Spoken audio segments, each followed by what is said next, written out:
if we look at the poem, we see that each stanza has 4 lines. And if you look at the whole poem, you will see there are 5 stanzas, each structured in this way with 4 lines.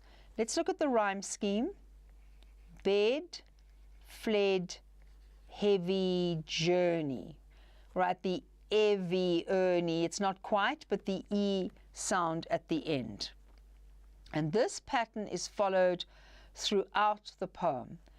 If we emphasize the rhythm, one night as I lay on my bed and sleep on fleeting foot had fled, because no doubt my mind was heavy with concern for my lost journey. You can see that it's fairly regular. So we've got the da-da pattern for most of the lines. So the rhythm is fairly regular. And I think this very controlled structure suggests to me that it's appropriate for the serious content of the poem, and the fact that he tries to escape death, but he can't. Death is relentless. If you don't relent, you don't give up. Death just follows him, and death is inescapable. You can't get away from death. Now, some people read the poem in quite a funny sort of way. They see it as funny that you can't escape death. Maybe to young people like you, it's funny that everywhere you go, you try to run away from death, and death is suddenly there. You go and wash your face, and he's sitting on the bowl. And you go to church, and you get on your knees, and you stand up, and you can't sit down because death is behind you, sitting in the pew. And maybe you find this funny. But for old people like me, it's not that funny. So I didn't find it a funny poem. Please ask your friends and your family members. I'll remind you of that at the end. Right, so poem, stanza 1 establishes the setting. He's in bed, he can't sleep. The alliteration, fleeting foot, emphasizes fleeting is very fast. That sleep has run away on very, very fast feet. So the alliteration emphasizes the idea of how fast sleep has left him. It's also personification, because sleep now has feet so that he can run away.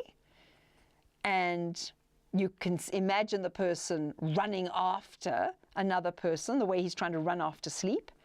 And he says it's probably because he's thinking of his last journey. There's the metaphor of death, traditional metaphor. The story proceeds, as we've discussed.